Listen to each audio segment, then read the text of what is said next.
Здравствуйте, в эфире телеканала «Итоги дня», в студии Надежда Саханская. Коротко о главных событиях.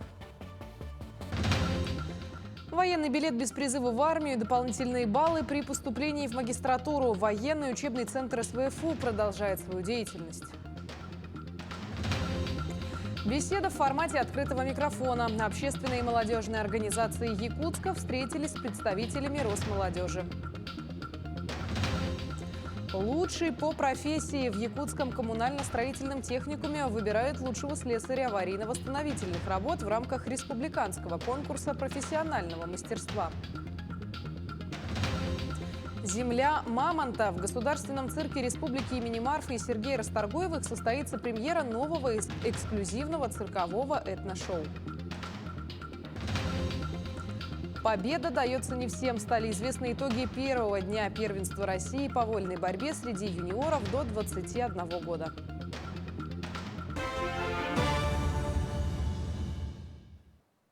Военный учебный центр СВФУ совместно с движением «Юные карбышевцы» проводит школьникам уроки мужества. Занятия включают в себя беседы по военно-патриотическому воспитанию, экскурсию по учебному центру. Также специалисты отвечают и на вопросы ребят. Подробности в следующем материале. Военный учебный центр СВФУ начал работу в сентябре прошлого года. Сегодня там учатся 2 курса по специальностям – сержант запаса и старший стрелок. Ребята занимаются раз в неделю методом военного дня, который включает учебную, практическую и воспитательную работу. По окончанию студенты получат специальность, военный билет без призыва в армию и дополнительные баллы при поступлении в магистратуру. В центре обучаются студенты Северо-Восточного федерального университета, которые уже поступили. И, как правило, у нас студенты обучаются со 2-го, 3-го, ну и 4-го курса. В конце обучения учебные сборы. Вот учебные сборы наши курсанты будут проходить в городе Благовещенский, Дальневосточное военное общевойсковое командное училище ДВОК. Вот там как раз студенты будут все в течение месяца будут проходить практические занятия, стрельба, эксплуатации техники, вождения техники. Студенты большим преимуществом считают возможность, не отрываясь от основной учебы, одновременно пройти службу в вооруженных силах России. Занятия в военном учебном центре, они заменяют срочную военную службу на 1 год. То есть, если тут посчитать, то это занимает у тебя около 1,5 года, да, и 1 месяц, да, это будет в конце срочная служба. Ну, то есть в году у нас около 75 дней будет затрачено за 1,5 года, то есть это нужно именно сюда приходить, 75 дней, и 1 месяц будешь ты в полевой службе в Благовещенске, значит это 105 дней будет в сумме, то есть это заменяет 365 дней в году постоянно на службе. Активно ведется профориентационная работа со школьниками. Ребятам доступно рассказывают о специальной военной операции. Учащиеся имеют возможность увидеть учебное огнестрельное оружие и экипировку. Особенно оживленно ребята задают вопросы, так как беседу ведет участник специальной военной операции. У нас в основном, конечно, работа со школьниками в первую очередь. На данный момент охвачено более 10 районов, это более 20 школ. То есть проводим сборы учебные различные, то есть с практическим элементом. Сейчас вот это вот тоже важно, то есть мы немножечко такой опыт, который сейчас вот имеется, потому что вот медицина военная, связь, беспилотные летательные аппараты, много чего есть нового, интересного, и в принципе в игровой форме ребятам для общего развития это будет полезно. Вот. Поэтому так, работаем и с студентами, и школьниками, но упор, конечно, с ребятами, со школьниками занимаемся. Уроки мужества ведутся и для студентов. Специалисты подробно рассказывают о военной службе по призыву и по контракту, о том, где их можно пройти и что для этого нужно. Марферина Алексеева, Владимир Павлов, Якутск. Госдума одобрила кредитные каникулы для созаемщиков мобилизованных. Проектом закона, внесенным рабочей группой по вопросам СВО, предлагается распространить кредитные каникулы для участников специальной военной операции на всех созаемщиков, включая родителей и усыновителей. Сейчас кредитными каникулами могут воспользоваться только супруга, дети и иждивенцы участника спецоперации. Еще один важный нюанс – при гибели участника СВО или при получении тяжелой инвалидности кредит будет обнуляться.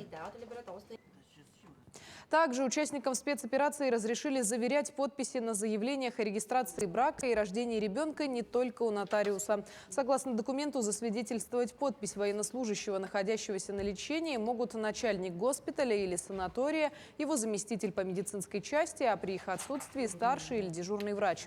Также засвидетельствовать подпись военнослужащего, находящегося в воинской части, соединении, учреждении или военно-учебном заведении, может командир воинской части. Ранее, если человек не мог лично присутствовать при подаче заявления о регистрации рождения ребенка, то его подпись на этом заявлении было необходимо заверять у нотариуса. Юнормейцы Якутска приняли участие во всероссийской акции «Верни герою имя». Ребята выполнили уборку снега на территории мемориального комплекса «Солдат Туймады».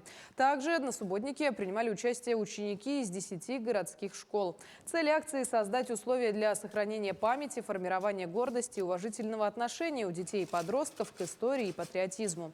Такая акция пройдет во всех субъектах России до 9 мая.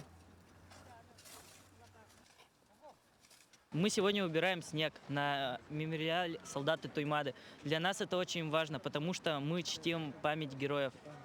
Ну, сегодня вот всероссийская акция, да, верни имя герою. Это у нас почти в этом году, ну, ежегодная бывает. А вот это такие акции у нас патриотические ежегодные.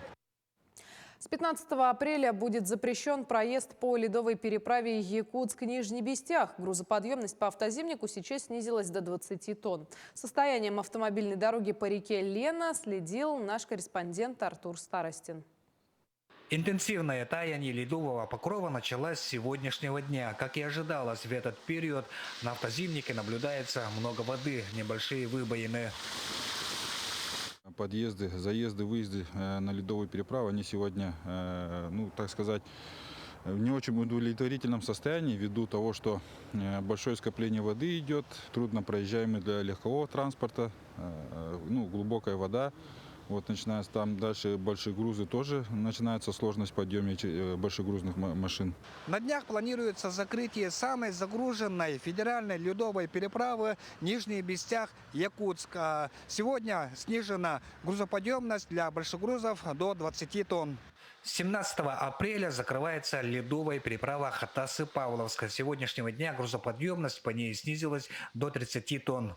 По распоряжению главы района создана рабочая комиссия, которая будет проводить рейдовые мероприятия по ледовым переправам реки Лена.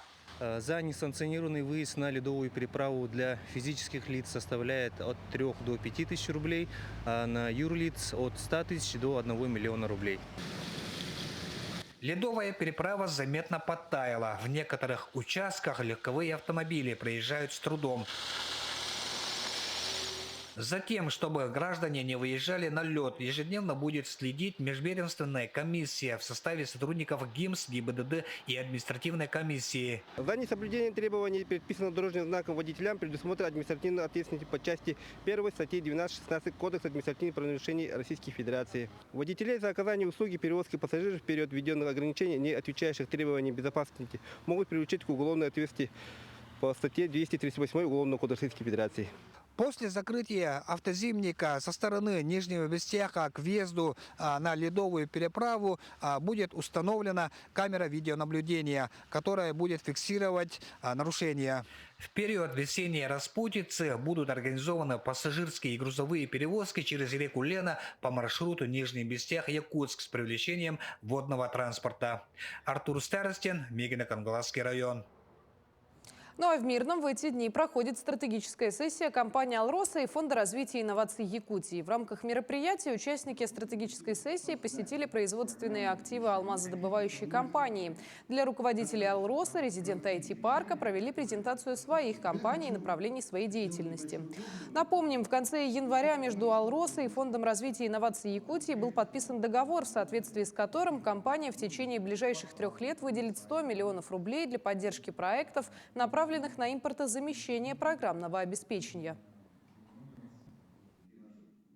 В Якутске, да, там, ну, у нас конкурс проходил, 6 тысяч детей участвовало в конкурсе. Поэтому действительно, то есть движение всегда будет кто-то переезжать. Это вообще, я считаю, что это процесс нормальный. То есть все двигаются, особенно молодые люди, как фрилансеры, они едут за эмоциями, едут за какими-то технологиями, возможно, да. Но я думаю, что якутское IT это уже всерьез и надолго. То есть у нас мы очень в перспективе видим, что мы в Якутии в целом 10 тысяч рабочих мест создадим. Мы изначально ориентируемся на основной процесс. То есть это геология, производство, сбыт. Но уже сейчас, вот в ходе предварительной работы, мы видим, что там всплывают разные проекты. В частности, вот предварительно мы уже проговорили направление в области медицины. То есть на сегодняшний день в IT-парке есть решения, которые с определенной доработкой могут использоваться для задач компании. Общественные и молодежные организации Якутска встретились с представителями Росмолодежи. С рабочим визитом в столице Якутии прибывает заместитель руководителя Федерального агентства по делам молодежи Дамир Фатахов. На встречу с ним пришли представители порядка 10 общественных организаций. Беседа прошла в формате открытого микрофона. От молодежи прозвучали волнующие вопросы о повышении заработной платы специалистам молодежной политики, о том, как удержать молодежь в селах. Также собравшихся интересовала деятельность Росмолодежи и содействие в патриотическом воспитании на Дальнем Востоке. Конечно, программа Росмолодежи достаточно насыщенная. Сегодня проходит совещание на уровне правительства Республики Саха-Якутия.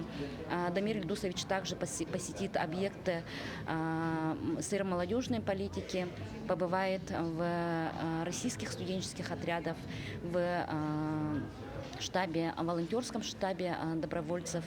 Ну и, конечно, мы ожидаем очень больших результатов по итогам приезда руководства Федерального агентства по делам молодежи.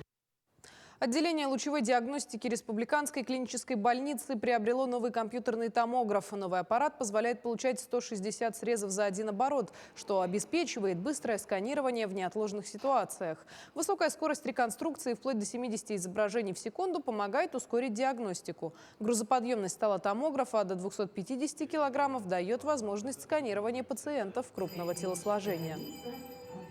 Благодаря поддержке Министерства здравоохранения Республики, Территориального фонда обязательного медицинского страхования в этом году по программе территориальной программы МС мы получили новый компьютерный томограф. Нам крайне необходим данный аппарат. Он позволит повысить точность диагностики и более раннее выявление заболеваний. Сегодня в Якутском коммунально-строительном техникуме выбирают лучшего слесаря аварийно-восстановительных работ в рамках республиканского конкурса профессионального мастерства «Лучший по профессии». Конкурс проводится для повышения престижа квалифицированного труда, пропаганды достижений и распространения передового опыта лучших представителей профессии. Подробности в следующем материале. Слесарь аварийно-восстановительных работ – одна из наиболее востребованных профессий в комплексе жилищно-коммунального хозяйства. Именно они обеспечивают бесперебойную работу системы водоснабжения и канализации. А сегодня в стенах Якутского коммунально-строительного техникума проводит республиканский этап конкурса «Лучший слесарь аварийно-восстановительных работ». Организатором является Министерство жилищно-коммунального хозяйства и энергетики Республики Саха-Якутия. Конкурс будет определяться, победитель будет определяться по определенным баллам. Потом в дальнейшем победитель будет иметь право участвовать на федеральном этапе конкурса профессионального мастерства по номинации «Лучший слесарь аварийно-восстановительных работ». Данный конкурс российского этапа будет проводиться в конце июня текущего года. По положению конкурса принимают участие специалисты старше 21 года с опытом работы от 3 лет. И, конечно, уровень навыков, умений должны соответствовать профессиональному стандарту. Среди участников есть слесари, которые работают на протяжении 25 лет. Профессия наша чрезвычайно важна, так как мы отвечаем за тепло, которое подаем людям. А без тепла в нашем регионе, к сожалению, прожить нельзя. Зимы у нас очень долгие, и поэтому от того, как мы готовимся, так как мы работаем, зависит то, в каких комфортных условиях вы находитесь и наши горожане. Помимо конкурса также состоялась встреча студентов Якутского коммунально-строительного техникума с предприятиями по поводу подготовки кадров. Наши студенты как раз-таки являются продолжателями, будущими специалистами в сфере ЖКХ в том числе. Поэтому такие профессиональные конкурсы как раз-таки помогают именно популяризировать нашу профессию. По итогам конкурса победил Жизоров Станислав, слесарь-ремонтник оперативно-диспетчерской службы акционерного общества «Теплоэнергия». Лена Андреева, Джулустан Иннокентьев, Якутск. Ну а в Нерюнгри состоялся заключительный этап всероссийской ярмарки трудоустройства. Приняли участие 16 работодателей. Они предложили более 300 вакансий на 1000 свободных рабочих мест. Тему продолжит Тамара Игнатьева. К началу открытия ярмарки в центре занятости яблоку негде было упасть. Желающих найти работу оказалось много. Я сегодня пришел на ярмарку вакансий, познакомиться с работодателями, разнести резюме свои. Я пришел искать работу, нашел военную службу по контракту. Я ищу работу сварщика в городе, чтобы никуда не ездить, не уезжать, чтобы дома работать. На ярмарке были представлены вакансии крупных промышленных предприятий района, а также Нерюнгринской птицефабрики и аэропорта Нерюнгри. На сегодняшний день мы в основном ищем вакансии работников, которые обеспечивают производственную деятельность аэропорта. Это различные. Это водители автомобиля, тракторист, машинист. Очень мы нуждаемся в спасателях, начальниках аварийно-спасательного отряда. Накануне ярмарки руководством филиала Центра занятости в Нерюнгри и работодателями были обсуждены важные моменты содействия трудоустройству граждан с инвалидностью. Я пришла со своими подопечными, со своими ребятами молодыми, чтобы найти для них работу.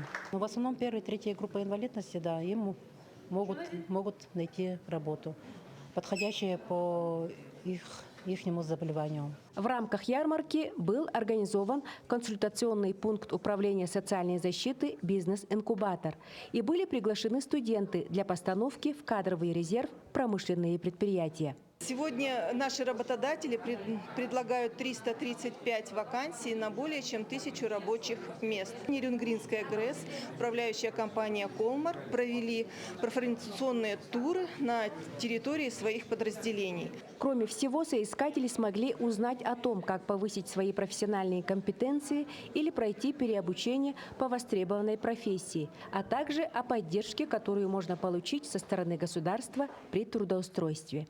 Тамара Игнатьева, Вадим Барашков, Нерюнгри. Приоритет 2030. Северо-Восточный федеральный университет и Арктический госинститут культуры и искусства вошли в список получателей грантов от Миноборнауки в этом году.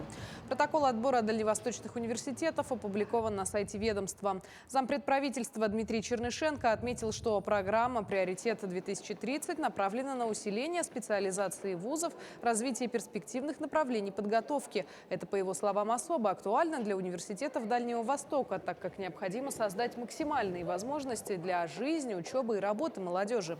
В этом году гранты получат 15 вузов Дальнего Востока. Всего им направят 2,5 миллиарда рублей. В Якутии будет продолжена работа по восстановлению лесов, пострадавших в результате лесных пожаров. План по лесовосстановлению в этом году составляет 180 тысяч гектаров. На эти цели выделено около 14 миллионов рублей из федерального бюджета.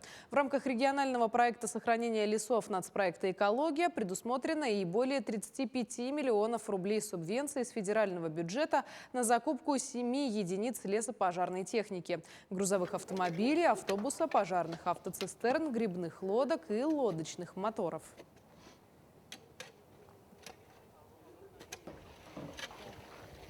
Между тем, клещи проснулись почти во всех российских регионах. Об этом заявила глава Роспотребнадзора Анна Попова. Клещи могут переносить до 10 разных видов вирусов. Передавать их человеку на сегодняшний день есть риски, связанные с ними. Клещи проснулись почти везде в России. Глава ведомства отметила, что клещи кусают и животных, а клещевой вирусный энцефалит может передавать также с сырым козьим молоком. Поэтому в настоящее время пить его нужно только кипяченым. По словам Поповой, эффективной мерой профилактики заражения клещевым вирусным энцефалитом является вакцинация. Дефицита вакцин на сегодняшний день нет.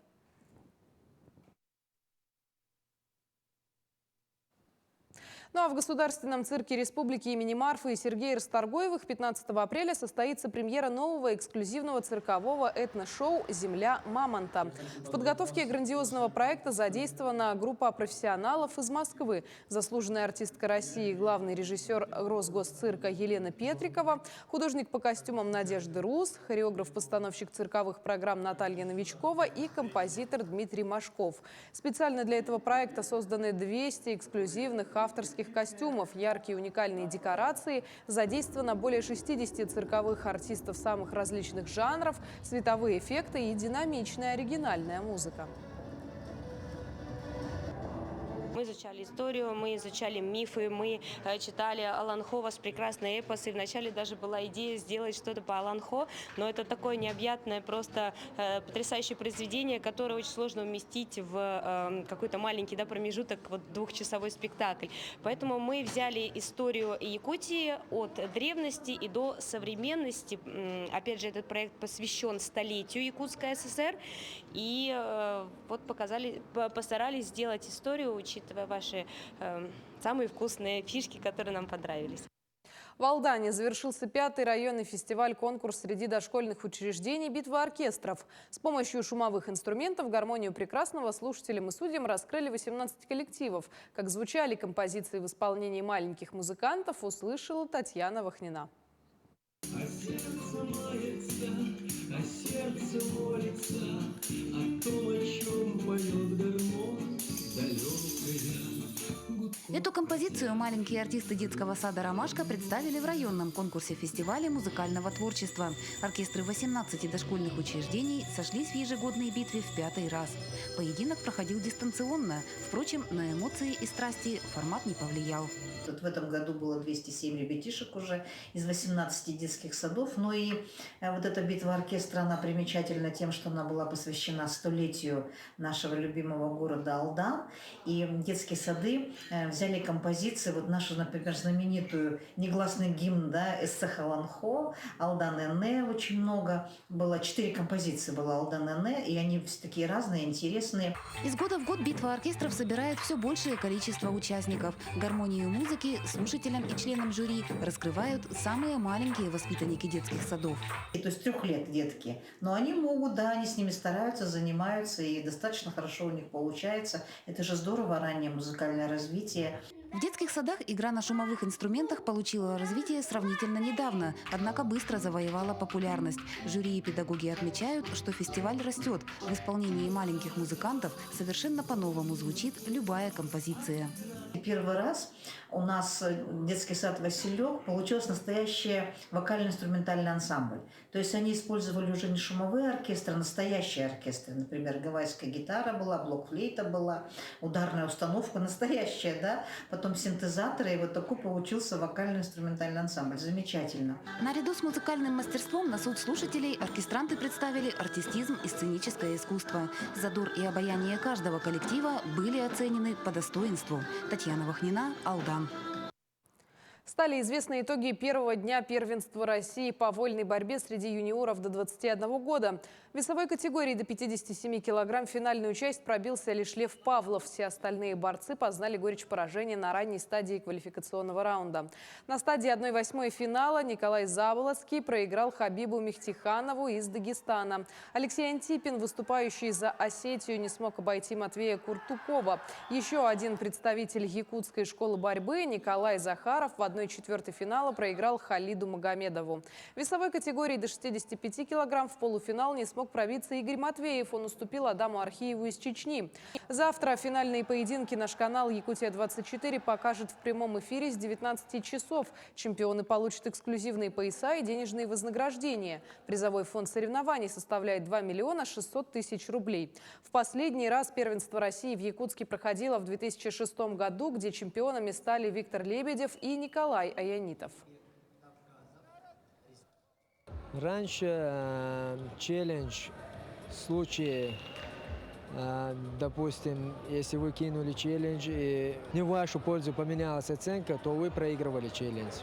А сейчас без разницы, в любую сторону, если судейское решение меняется, челлендж выигрывается. От этого, честно сказать, чуть-чуть побольше челленджей бывает, чем раньше. Раньше не рисковали бросать челлендж, а сейчас в любом случае, если любое изменение будет, челлендж выигрывается, и поэтому бросают смело. По организации я очень доволен. Организаторы во всем прислушивались нас и все сделали то, что мы просили. Организации на высшем уровне. Я в некоторых регионах бывал, там такой организации близко не бывает. Праздничный парад трудовых коллективов, посвященный празднику весны и труда, организуют в столице республики 1 мая. Шествие начнется в 9:30 с построения колонн по улице Кирова возле здания бизнес-центра. В 11 часов колонны начнут движение по улице Кирова до Комсомольской площади. Коллективы предприятий и организаций Якутска могут подать заявки на участие до 19 апреля. К этому часу это все новости. Наши корреспонденты продолжают следить за развитием событий. Оставайтесь на нашем канале.